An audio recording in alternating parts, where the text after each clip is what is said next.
Chapter 106 His Fiancée.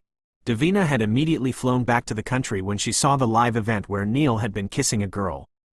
Days ago, she'd been informed by General David that Neil had agreed to their marriage, and she had been happy and excited about it, just to be heartbroken by that live show event. Neil didn't even know about her return, but she'd come straight to his spare mansion in the city where she knew he would be staying until he had thought of a solution to clear up the mess he'd caused. She was grateful that he wasn't around because she planned to surprise him with a homemade dinner that wasn't cooked by her, but by the servants she had brought from her own mansion. She'd even invited a few of her friends to pass time before he arrived. When she heard the doorbell, she'd thought he was back and had rushed to open the door in excitement, only to find the same girl she had watched kissing her man on a live show standing in front of the door. Davina would have closed the door on her face, but then she immediately had other plans. She had watched footage in Neil's condo and realized he had offered the girl to work for him. "Your fiancé told you I was coming? I'm sorry, but I don't understand. I am here to see Leo. Perhaps I came to the wrong house," said Mia in confusion. Leo had never mentioned to her about having any girlfriend or fiancé. But then again, she knew nothing about him to know if this woman was telling her the truth or not. "You came to the right house, Miss Harrison. I am Leo's fiancé. He told me you'd be coming here to cook for me. But I see you came overdressed for a maid." Davina trailed off while giving Mia a scornful look that showed her disdain for the girl. Mia, however, felt her heart drop into the pit of her stomach at the realization that the man she liked was engaged to someone else. She couldn't believe it and remained rooted in place. He hadn't given her his address because he wanted them to be alone so they could talk, but because he wanted her to cook for his woman. Mia suddenly felt stupid. She had been delusional enough to believe that someone as good-looking as that man would like someone like her. She'd even dressed up for him, only to be slapped in the face by his fiancé, who Mia suddenly realized they would look good together. The woman looked to be someone of high class with her attire and attitude. The jealousy that clutched her heart was so intense she wanted to hide away and cry her eyes out for being a fool. Mia's eyes welled up with tears of both humiliating anger for herself and for Neil, but she held them back. She was set to travel with her mother tomorrow, but before she left, she wanted to catch one last glimpse of his face and remember the man she had loved but could never have. And so, she forced a smile as she replied to the elegant woman standing at the door. "Yes, that's exactly why I'm here. What would you like me to prepare for you, miss?" Mia asked, surprising Davina. Davina had expected the girl to become upset and leave, but it seemed she was content with being referred to as a maid. However, since Mia refused to back down, Davina decided to teach her a lesson. "Come inside, and I'll let you know what I feel like eating today. You will cook a meal for each of my friends and also for my fiancé so he'll have something to eat when he returns," Davina declared. So he wasn't even around, Mia thought as she stepped inside the grand mansion. However, she would make sure to see him before she would leave. When Mia followed Davina into the spacious, dark-themed living room, she saw 3 other women sitting on the couch with wine glasses in their hands as they seemed to be having their fun time before her arrival. But when they saw her, they all looked towards Davina in question. "Who is this?" one of them asked while eyeing Mia from head to toe. She had asked because they were elite women who don't mingle with just any women, and this one here looked like an ordinary girl with a cute face, like that of a teenager, rather than an adult. "She's my fiancé's maid, and she came here to cook us something to eat," replied Davina while turning to glare at Mia, saying to her friends, "Tell her what you want to eat, and Miss Harrison will cook anything you want for you." "But I thought your servants had already done that." "Why are my servants' cooking is not as good as this maid's." Davina cut off her friend's words. "Miss Harrison will redo it for us," she declared while giving her friends a look that made them realize she was doing it on purpose. And they all played along as they trusted Davina knew what she was doing. "Oh, right. I want to eat." Mia didn't say a word as she listened to what they wanted her to cook for them. After she was done listening to their list, she made her way towards the kitchen. And once she was inside it, she let her tears fall, but she didn't make a sound as she began to find the pots and pans to use for the feast she was about to cook. She didn't complain because she liked to do things when her emotions were all over the place. At this moment, it was a bonus for her that they ordered her to cook those many dishes. She would keep herself busy until she could no longer think of how heartbroken she felt and wait for the man responsible for her first ever heartbreak. Mia blocked out all the women's voices, who were laughing loudly from the living room, and began to cook the food. By the time Mia finished everything, it was already evening, and she couldn't help but wonder if the person she wanted to see would come back anytime soon. Mia informed Davina that she was done, and Davina told her to set the table for them, then she could leave. Mia went to do as she was told again without complaining. She even hummed a song to herself while setting the table. When she was done, she admired her creation on the long dining table with pride dancing in her brown eyes. She had cooked and decorated the food like that of a top chef, and she was proud of herself for doing something she'd always intended to do. As she was standing at the side admiring the table with a bright smile, Davina and her friends walked into the space. A deep frown was quick to settle on Davina's face when she saw the girls smiling instead of sulking and feeling miserable about her life for being ordered around all day. Davina had made her do all the work she had intended to give her servants because she wanted to break the girl, but she got the opposite reaction. Jealousy and rage swelled inside Davina as she watched the girl. For years, she'd done a lot of things to make Neil see her in a brighter light. She had loved him and had done many things to make him trust her enough, but no matter how much she did for him, he only saw her as a friend and the woman who's always ready to have a casual fling with him. She'd given him her body in the camp, not because he asked for it, but because she seduced him. However, he never saw her as a woman worth anything more than a thank you after having sex with her. He had never tried to kiss her whenever anything was happening between them. He was always distant, and after satisfying his need, he would discard her like nothing had ever happened. But days ago, she'd watched him kiss this girl with so much tenderness in his eyes, the tenderness he had never for once given her when he made love to her in the past. Remembering all her unsuccessful schemes to make him love her, Davina felt more rage boil inside her. She clenched her fists so tight she felt her long nails digging into her palm. Her hazel eyes darkened dangerously as she saw that the stupid girl was still unaware of them and was still rearranging the plates on the table with a smile. "How dare you smile in my house when you are nothing but a maid?" Davina suddenly rebuked harshly, startling Mia and making her drop the expensive wine glass she had picked up and was about to set on the table, but now it broke into tiny little pieces, with its fragments scattering on the marble floor. Mia's eyes slightly widened as she realized she had broken something that wasn't hers. And when she looked up towards the woman who had startled her, she swallowed hard by the intense glare that was directed at her. "You dare to smile when working, and now you even broke my favorite wine glass? You clumsy gold digger," she insulted harshly, making Mia frown. Unconsciously, Mia clenched her fists around the side of her dress to keep herself from retorting to the woman. She reminded herself that this wasn't her home and that she mustn't lose control of her own temper. "I am sorry, I will clean it up." Mia apologized and was about to walk past Davina to go and get the equipment to clean up the broken glass. However, her indifferent calmness only irked Davina, who was hoping the girl would do something more so she could teach her a bigger lesson. And when she saw that Mia was walking past her, she swiftly reached out and used her military skills to twist her arms back, causing her to bite down on her bottom lips in pain. "Let go of my arm, you are hurting me," exclaimed Mia through gritted teeth. "Oh, now you are commanding me in my own house, aren't you, little bitch?" whispered Davina in a low, controlled voice as she leaned down on Mia. "Did you think I won't notice that you like my fiancé? Ha, let me tell you something, Leo doesn't like you, and he never would. Poor thing, he must have kissed you and touched your body, making your hope rise that there is something going on between you two. Tisk, I'm the only one he would ever love, and any other thing that must have happened between you two in my absence is because he is just interested in your body." Davina's words fell straight on Mia's ear, causing her to close her eyes to control her emotions. She would not give her the satisfaction to see her hurt. "Let go of my arm," she repeated indifferently as if she hadn't heard anything Davina had whispered to her. Davina's anger rose to the top again when she realized her words weren't enough to hurt the girl.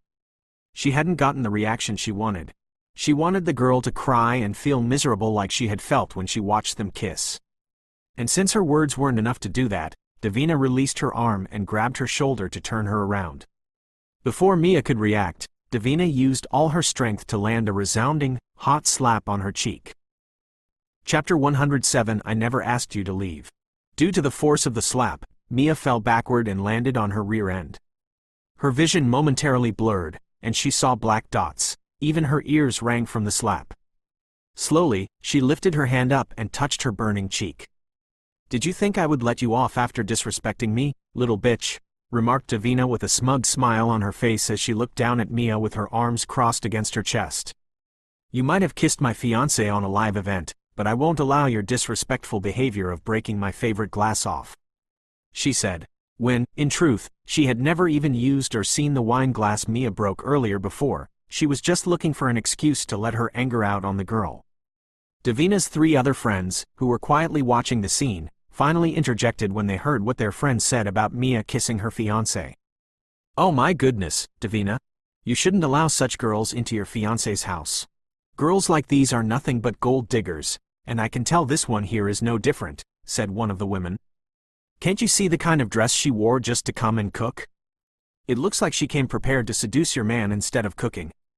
Before I got married to Robert last year, I made sure to dismiss all of his female housekeepers from his residence and hired new, older women. You can't trust men with beautiful housekeepers, not to mention one who came prepared to steal another woman's man, remarked another one of her friends who looked to be in her early stage of pregnancy. Mia couldn't help the shame and humiliation that overwhelmed her at their words and scornful looks. She was ashamed because she had indeed dressed up to impress him without knowing that he was engaged. While her humiliation came from the fact that she had been stupid enough to stay and take all of their insults just so she could get to see his face one last time before she would leave, even after he had made a fool of her by making her believe that she meant something to him when, in truth, he was only doing everything to use her as a pastime. If you are done sulking on the floor, get the heck out of my house and never show your face in front of my man or I again. Davina yelled out furiously as she could no longer stand the sight of the girl in front of her anymore. Hot tears welled in Mia's eyes, but she held them back by blinking repeatedly so she wouldn't cry in front of these women, who were insulting her. Mia pushed herself up from the floor and was about to find her way out of the house. But when she grabbed her bag and headed towards the door, the front door suddenly opened. Neil stormed into the house with a darkened expression. He was in a very terrible mood. But he stopped short when he saw the girl standing a few inches away from him. He hadn't gotten over the shock of seeing her in his house when he sighted the suppressed tears in her eyes. His gray eyes narrowed as he saw the faint trace of a fingerprint on her face. Then, in 2 long strides, he was standing before her. Fury flashed across his face, and he demanded, "Who the fuck did this to you?" He was in a very terrible mood because he had received some bad news today from the military, and he had intended to come here and rest before the storm would hit him tomorrow and wasn't expecting to find anyone in his house. Seeing Davina's car along with 2 other cars he didn't recognize outside had done nothing to make his mood any better. He had stormed in to send whoever was inside his house out. But he hadn't expected to find this little kitten here as well.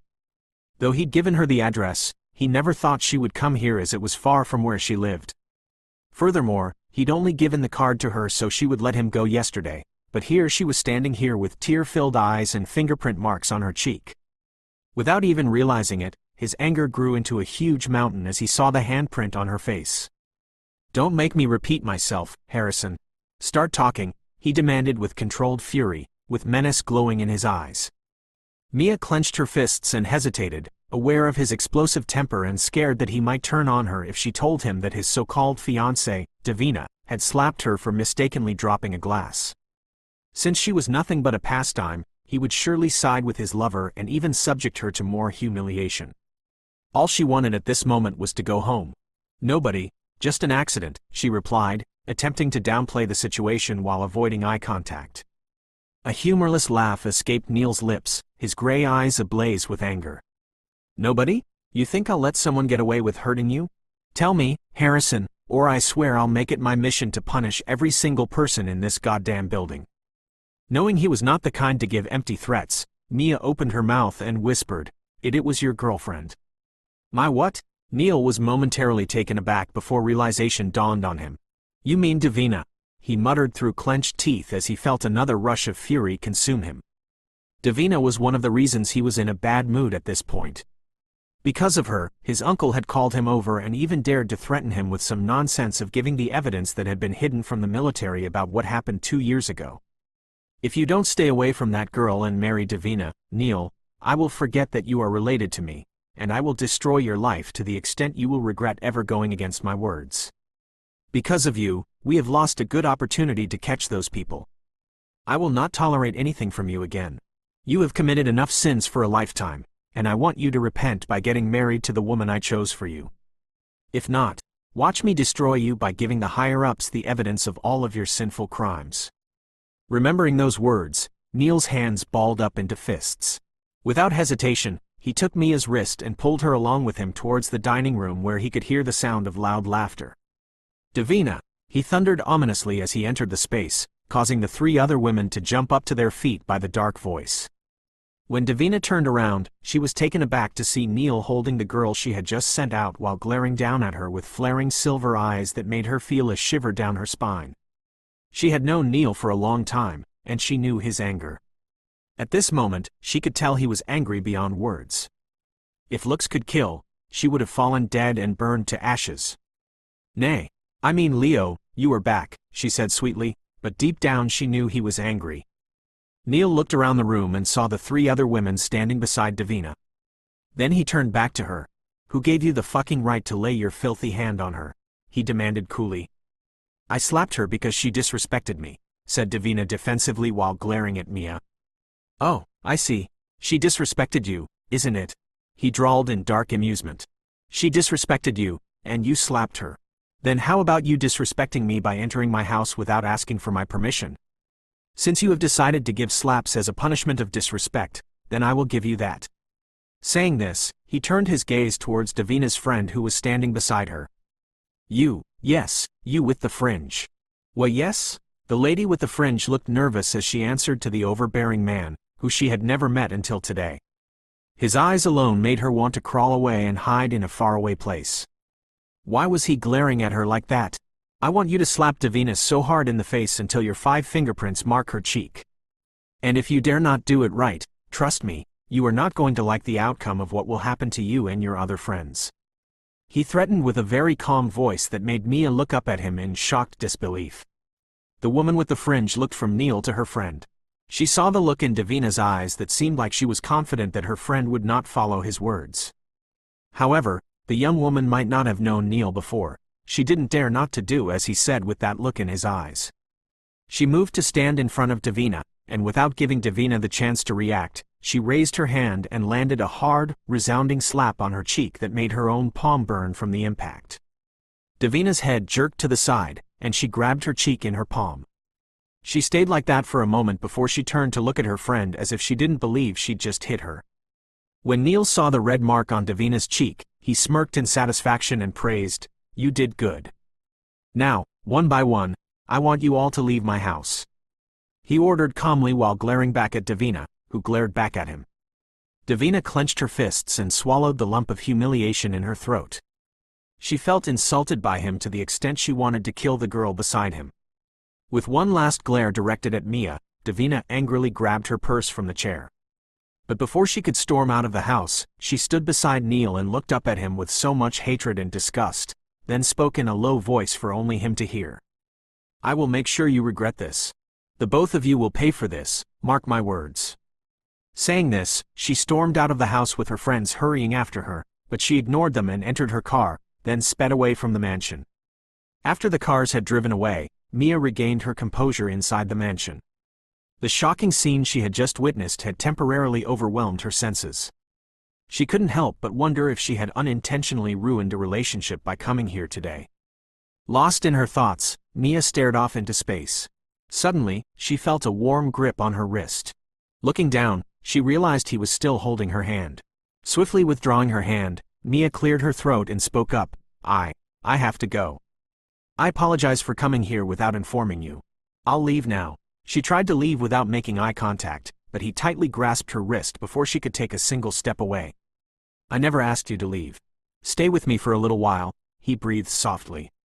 Chapter 108, Stay Still, Little One. "I never asked you to leave. Stay with me for a little while," he breathed softly. Mia's heart skipped a beat at his whispered words behind her ears.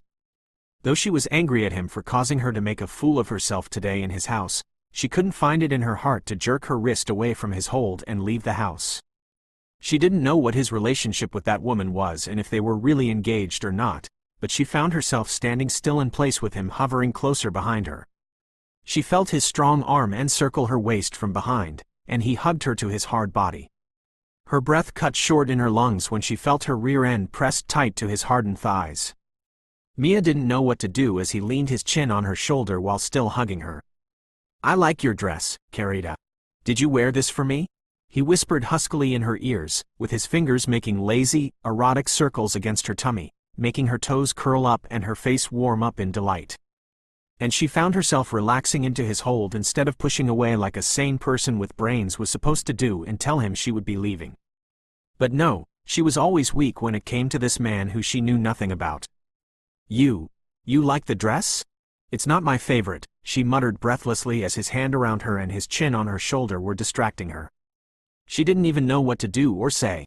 And when she heard his deep, smooth chuckle and the rumbling sounds that emitted from his chest, her heartbeat quickened. "Then why did you wear it if it's not your favorite?" he asked softly as he moved away and turned her around to face him properly. And when his eyes fell on her reddened cheek, a murderous glint flashed in his silver eyes, and his expression hardened into stone-cold ice, causing Mia, who noticed it, to shiver in fear at the look in his eyes. As if just realizing the fact that she was alone in this huge mansion with a man she barely even knew, she moved away from him and tried to look everywhere but his face while saying, I have to leave. It's late." She clutched her bag and turned to leave. However, he grabbed her hand and pulled her back towards him again. "Didn't you hear what I said earlier? I never asked you to leave. Stay for a while," he said with a deep, displeased frown. "But I don't want to stay. You are engaged to someone else, and yet you make it seem as if you like me. You confuse me more than the unpredictable weather in Zen," she said, furious with how easily he could make her turn jelly soft in his arms and make her forget her place. Mia didn't know why her mother had warned her to stay away from him, but now she was starting to wonder why she couldn't just listen to her mother and stay away from him. Thinking of her mother, she looked up at him and said with a firm, calm voice, "Let go of my arm, I need to go," she said while trying to move away from him, but his hold around her arm was strong, and he only pulled her close to him and wrapped an arm around her. But she looked up and glared angrily at him. Neil was completely caught off guard by her boldness. But instead of him getting annoyed that she was using such a firm tone on him and glaring, he felt the opposite reaction that stunned him. Every feminine tactic in existence had been used on him by several women to seduce him, but without success, unless he wanted to be seduced. However, Mia's boldness, combined with her beautiful, upturned face and the sensation of her alluring body pressing against him, acted on him like a powerful aphrodisiac. Desire surged through him, heating his blood, sending it singing through his veins, forcing his hands to pull her even closer. Mia saw something primitive and terrifying flare in his silver eyes as his hands tightened around her. She jerked back, a scream of protest rising in her throat, but his lips covered hers, stifling her voice with a demanding insistence that stunned her into immobility. Like an alarmed rabbit captured in a painless trap, she struggled against his hold until she felt his hands soothingly caressing her back and shoulders, while his lips skillfully moved on hers, intensifying her arousal, and numbing her protest and her desire to get away from him and go back home to begin packing her clothes like her mother had instructed. Feeling lightheaded and disoriented, Mia slid her hands up Neil's chest, desperately trying to find stability in the very person who was causing her to lose her balance. A low groan tore from Neil's chest, and he deepened the kiss, smothering her mouth with his. Devouring her lips with the insatiable hunger that had been torturing him for weeks, he crushed her soft, yielding form against his own rigid, deprived figure. He kissed her fiercely, tempestuously, tenderly, and still he could not get enough of her.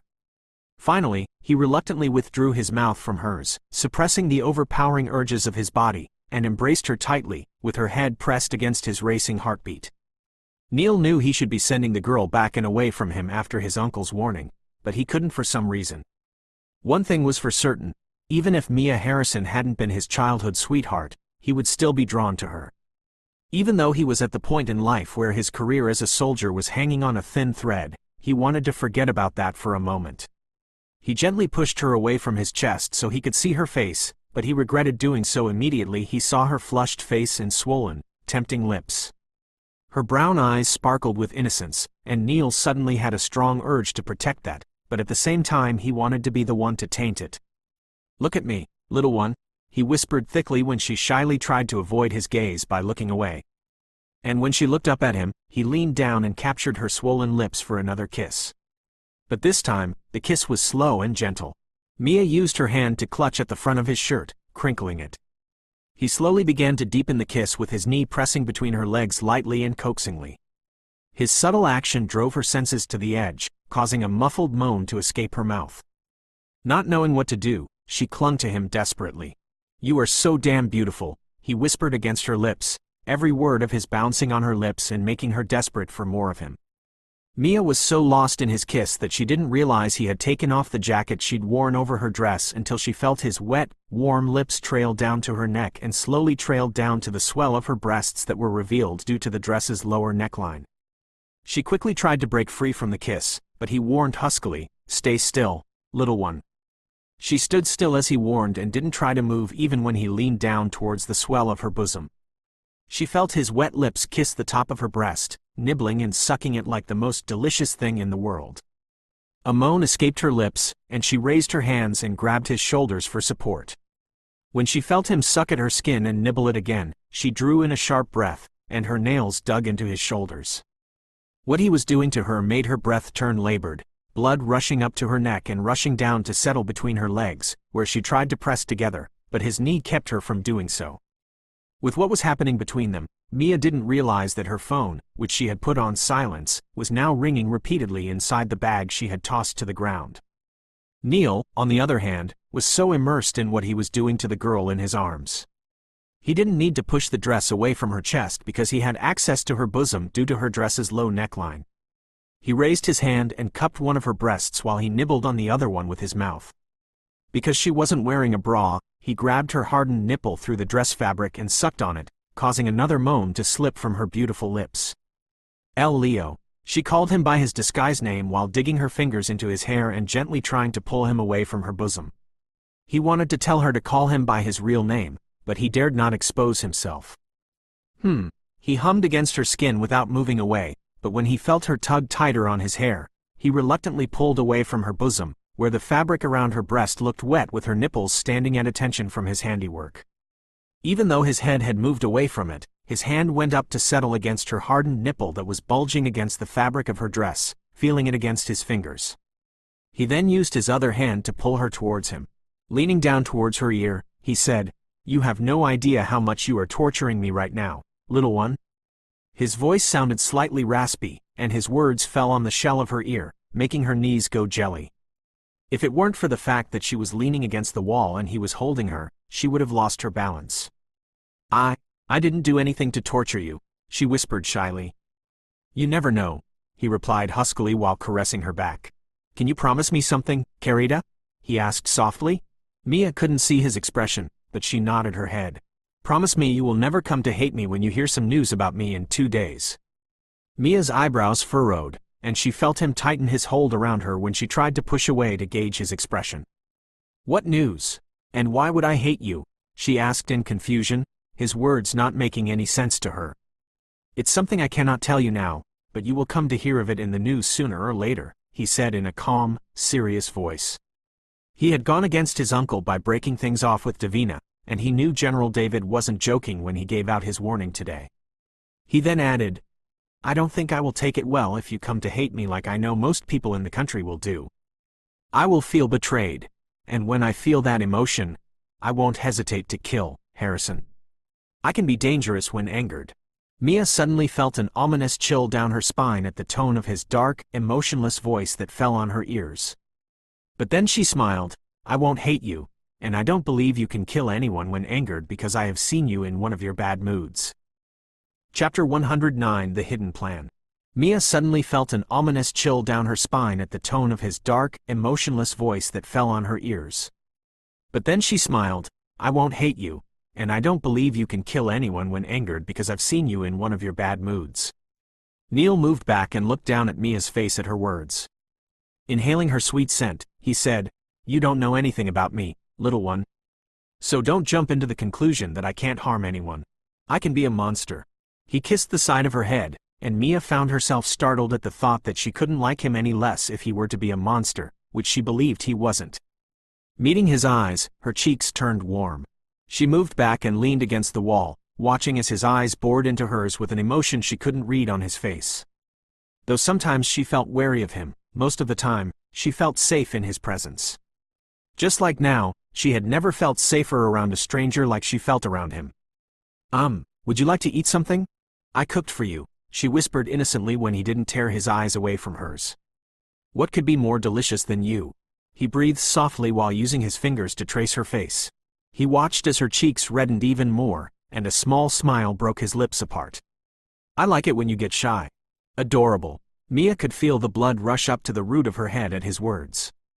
She turned her head away from his face and looked down, but just then her eyes fell on a red stain on the sleeves of his white button-up shirt. She frowned as she grabbed his hand. Oh my goodness, are you hurt? You're bleeding, she exclaimed in worry, but he pulled his hand back and smiled down at her worried expression. It's not my blood, it's someone else's blood, he assured nonchalantly, and seeing that she was going to prod him more for answers, he pecked her lips. Come, show me what you cooked for me. A huge mansion could be seen bathed under the moonlight, with its roof reaching up like a modern castle. The lights around it were blinding, with countless securities standing guard around the grounds. The huge fountain in the middle of the mansion ground continued to spill out clean water, with the sound of it bringing a serene atmosphere to the night. But inside the mansion, things were chaotic and tense. Men wearing black attire could be seen standing around the grand living room with their heads slightly bowed to their boss, who was in a foul mood, and they knew when he was in such a mood, he mustn't be messed with. That's good news, remarked Kelvin as he listened to the words reported to him by his men. We don't need to get rid of him, but let his own people do it for us. Neil Wayner has messed with the wrong person. He killed someone close to my heart, so he will pay for it. We won't kill him. We will destroy him. And thanks to this unknown person who made it easier for us to get a hold of those papers buried away 2 years ago, we will submit it to the military and let them do the rest. He declared calmly. Though he had found a way to destroy the only man in the way of his business, he wasn't happy. He wasn't happy because Neil had won over him by killing his other half. Kelvin had personally gone to Whispering Way after his men tracked down Mia Harrison's house. He had been happy that he would finally get back together with his long-lost wife. He had even made an agreement to move her back into his mansion. But what he discovered had left him shocked and momentarily paralyzed. Kelvin had gone there expecting to find his beautiful Ella. Instead, he encountered the woman who had raised the girl, whom he was certain he had killed that night years ago. This woman turned out to be Mariana's nanny, not Ella. Kelvin became so furious that he grabbed her neck and demanded to know his wife's whereabouts. It was then that she told him something he had been too afraid to accept before. Remembering what she had told him, Kelvin used his leg to kick away the ashtray on the table in front of him. He then stood up, cursing and slamming things away from his sight, causing the men around him to move back in fear of being hit in the process of his rage. After a while, when he had calmed down, one of his men mustered the courage to step forward and speak. Mr. Rodrigo, what about your daughter? He began, but seeing the deadly glare shot his way, the man quickly amended his words. I mean, the other girl who looks like Miss Mariana. What should we do with her after Neil Wayner is out of the picture by tomorrow? Before Kelvin could speak, Owen, who sat on the opposite side of the couch as his right-hand man, interjected. Mr. Rodrigo, we had an agreement yesterday, remember? Mia must not be harmed. I promised to take care of everything. She doesn't remember who you are. Her memories of you seem to be erased somehow. After we deal with that man, I will take her away from the city. She won't cause you any trouble, I promise. They had already made arrangements to bring down the infamous Neil Wayner by tomorrow, but Owen could never agree to get rid of the woman he loved. He had plans for their future together and wouldn't allow anyone to harm her, not even his boss. Kelvin looked at the young man he had come to trust, seeing his own younger self in him. They had so much in common. That's why he made him his right-hand man. If you can assure me that she won't come after me and disrupt my empire, then I will let her go. But remember, if I release her and she interferes with our plans, I will kill you both. Do you understand? He asked patiently. I understand. You have nothing to worry about because I'm 100% certain Mia will come to despise Neil Wayner by tomorrow. She won't disrupt any of your plans, mark my words, he confidently reassured.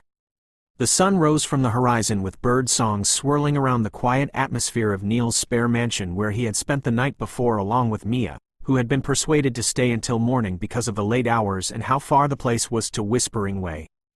Mia, who lay curled up on the bed, opened her eyes to the birdsongs.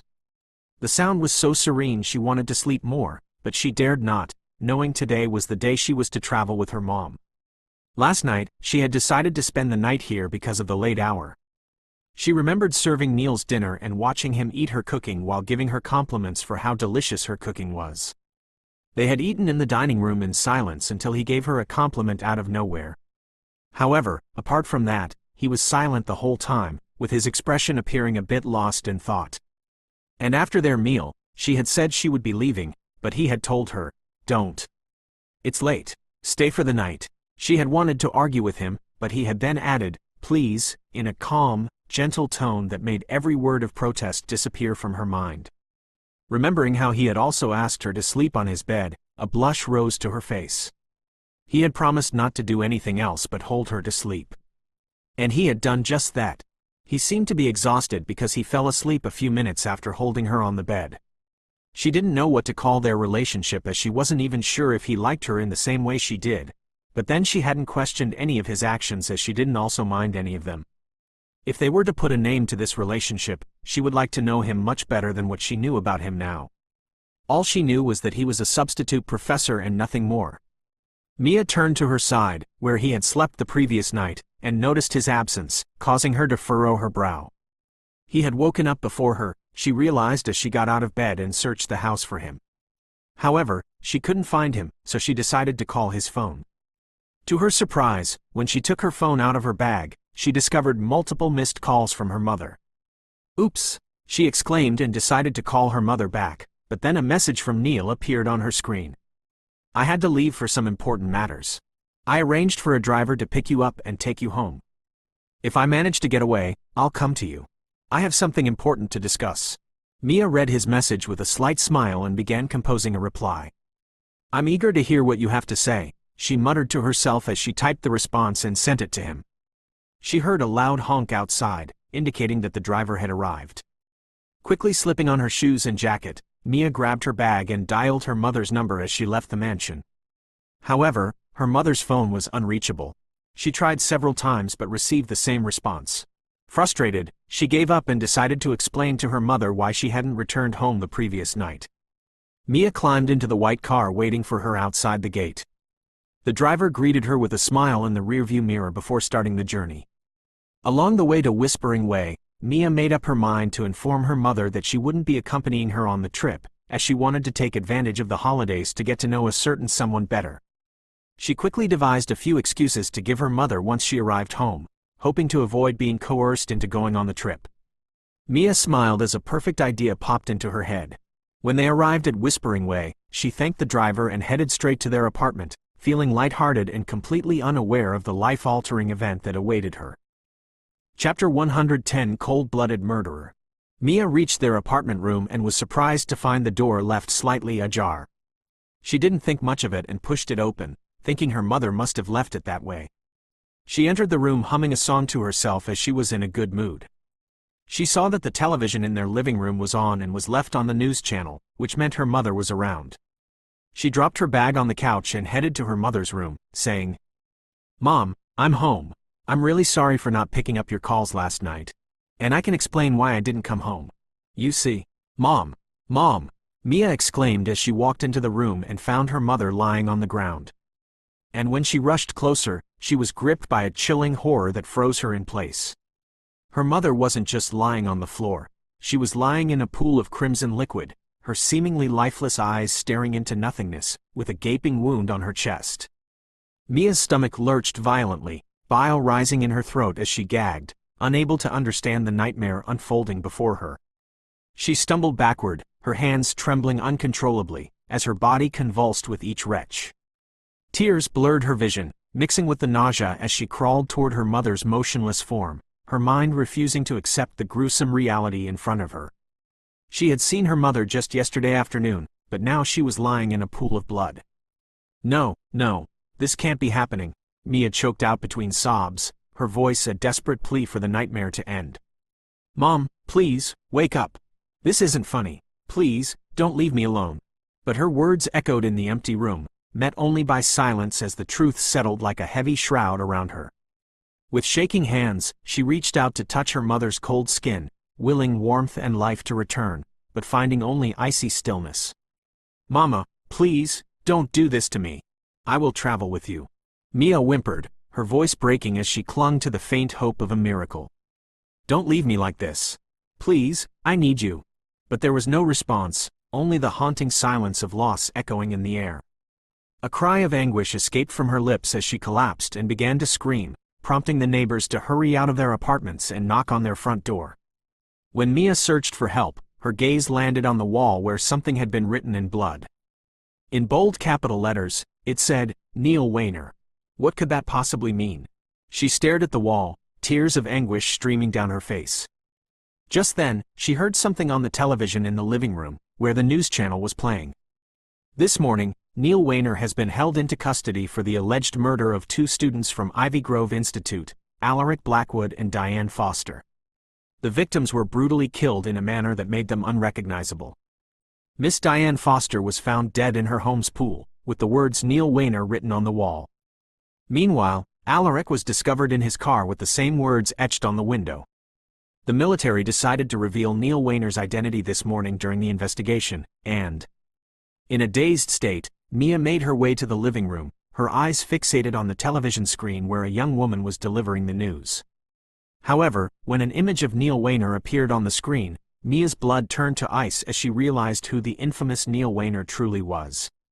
Neil was taken to the military courtroom accompanied by some higher-ranking soldiers who had arrived to collect him earlier that morning from his uncle's house. He had been summoned while sleeping next to Mia yesterday. The soldiers did not inform him of the situation until they were in the car on their way to the court. Neil was accused not only of murdering 3 individuals, but also of a case that had been concealed 2 years ago. Despite receiving scornful glances from his subordinates, he remained composed throughout the journey to the court. He knew that if his lawyers could prove his innocence, it would not be a significant problem. His uncle had warned him days ago, so he had prepared his legal team. However, he had not anticipated being called to the military court for a different case rather than the one he had been readying himself for. Outside the courtroom, the halls were packed with reporters from all over the world who were waiting to discover the latest titillating developments in the trial of Neil Weiner. Once, the media had fawned over him to the extent they would do anything to know his identity and get to interview him. However, they now disregarded his presence and instead focused on tearing him down, relishing in reporting every aspect of his tarnished reputation, delighting the public with juicy updates on his case. Of course, no sane person would side with someone accused of murdering hundreds of people and 3 innocent souls. No matter his good deed in the past, it would be overlooked until justice was served. And the reporter made sure to serve all the news about his case to the world. Meanwhile, someone at home watched the news with red, swollen eyes from days of crying. In this moment, she felt like an empty shell, devoid of emotions, desperate to know who had killed her poor mother in such a gruesome way. She had watched the only person she cared the most about in this world get buried this morning. No words could describe how much pain she felt. No words could describe how much she wished to turn back time and help her mother. However, she couldn't bring herself to believe that the man she had grown fond of was responsible, yet a part of her couldn't dismiss the possibility. But then, what motive could he have for killing her mother when he didn't even know her? "Mia, you have to eat something before you get sick. Watching the news all day won't help you," Rain commented, having come to console her friend upon hearing about her loss. She had snuck away from home just to be by Mia's side in the burial ceremony this morning, and it broke her heart to see how much Mia had changed in just 2 days. Her once lively brown eyes now appeared lifeless and empty, and she spoke only a few words. "I know it's difficult for you to process all this information about Mr. Bennett being the infamous soldier you've dreamt of interviewing, as well as a potential suspect in your mother's death. Rain trailed off as Mia raised her hand, signaling for her to be quiet so she could listen to the live coverage of the military court. "You've got all the proof against Mr. Weiner," said one of the lawyers who had come to fight for the victims. "First, we'd like to address the incident 2 years ago. We have evidence to present to the military court that would prove that Neil Weiner had purposely let the biggest bomb that was planted in the mall 2 years ago explode when he could defuse it and save thousands of lives. He had let the bomb explode due to an argument he had with his subordinate, Jason Wallace. We have been wondering for 2 years how that bomb exploded when Mr. Weiner had assured the people in the mall through the speaker that it had been defused and they could continue their activities. And we have been deceived by the investigators that there was another bomb that exploded afterwards, when in truth it was still the same one after all, and our hero, Mr. Wayner, had purposely left it to explode to teach Mr. Wallace a lesson for daring to order him around. Murmuring voices broke out through the courtroom at those words. The lawyer handed over the evidence of the real investigation to the military tribunal, who took it and called Jason to the stand. Jason eagerly walked into the witness stand. He had looked forward to this day for years, and today he was finally going to bring Neil Wayner to justice for being a temperamental psychopath. He could feel Neil's glares on him but ignored him and began to speak. "Mr. Wallace, can you tell us what really went wrong on that day and how your words had made Mr. Wayner let the bomb explode?" asked the military tribunal. Jason nodded his head and began, "Everyone in the camp knows the bad blood between Neil and I, so I will cut to the chase of what happened that day. On that day, I got the news about the bomb planted in that mall, and since the only person who could defuse bombs was Neil, I quickly approached him and told him he needed to head to the mall. I urged him and also told him my cousin was among the people shopping in the mall, but Neil, as a typhoon he was with a huge ego, had taken my words like an order. He had looked at me with a dark glare and said I had no right to tell him what to do. And he would only do things at his own pace." Jason gritted his teeth as if remembering the day made him angry. Neil Wayner is known among the soldiers for his temper. He is a man with a big pride and ego. He hated to be told what to do. And on that day, before he walked away from me to head to the mall, he had told me that he didn't give a fuck if the building exploded and my cousin burned to the ground along with the others. Hearing that, a loud and shocking gasp broke from the elite crowd present in the courtroom. Even the reporters looked towards Neil with a surprised expression. The incident 2 years ago had been a big thing where even the president's relative had died from the explosion. "Thank you, Mr. Wallace, for your testimony. We will now proceed to the case of the recent murder," said the attorney. "We've learned from the students of Ivy Grove that Mr. Wayner, who posed as a professor under military order, was in some kind of a relationship with one of the female students in the university. And that student had some issues with the deceased. From all the investigation that took place yesterday, we realized that he had killed Miss Foster and Mr. Blackwood for this female student. We also realized he killed them along with an innocent woman in whispering way." Neil, who had been sitting at the defendant's table with a passive expression the entire time, finally wavered slightly upon hearing the man's words. But then he didn't say a word and only gripped the arm of his chair with so much force it made a cracking sound. The attorney resumed to speak. "He killed them in cold blood. You know he did it, and I know he did it. But the way he did it makes this crime even more revolting, more heinous, because it shows the kind of cold-blooded monster Neil Wayner is. We have footage that shows him in the parking lot where Alaric Blackwood had been murdered. All of the evidence presented at the court proved Neil Wayner as the culprit of the murder." Twisting around, the attorney pointed a finger at Neil, his voice ringing with loathing as one of those people who had died in the bomb was his wife. And he was willing to do everything to bring Neil down. Neil Wayner is a man who is so corrupted by wealth and fame that he actually believed himself above and beyond all the laws that apply to you and to me. He believed you'd let him get away with it. Look at him." Compelled by the attorney's booming voice, every single face in the crowded courtroom turned in unison toward Neil, who was seated at the defendant's table. Beside him, his chief defense attorney hissed without actually moving his lips, "Neil, look up at the camera." Neil raised his head and complied automatically, but he doubted that anything he did was going to make a difference in the military tribunal's collective minds. If someone had set out to frame him for this murder, they could never have done a better job at making the evidence point to him than he had done on his own. He could have easily found a way out if he was accused of one crime, but they were multiple, and the military would surely not overlook his crime. "Look at him," the attorney commanded with renewed fervor and fury, "and you'll see what he is. He is a monster, a cold, heartless devil,